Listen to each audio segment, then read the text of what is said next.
দশভুজার চরণ স্পর্শে আলোকিত হোক এই ধরণী দল, আর আনন্দ ঘন হয়ে উঠুক জীবনের প্রতিটি প্রহর।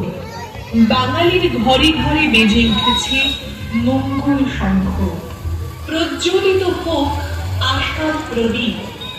জগৎ জননীর আশীর্বাদ পৃথিবীর বুকে বয়ে আনুক সুখ, শান্তি, সম্প্রীতি, সমৃদ্ধি ও একতার বার্তা। সাধারণ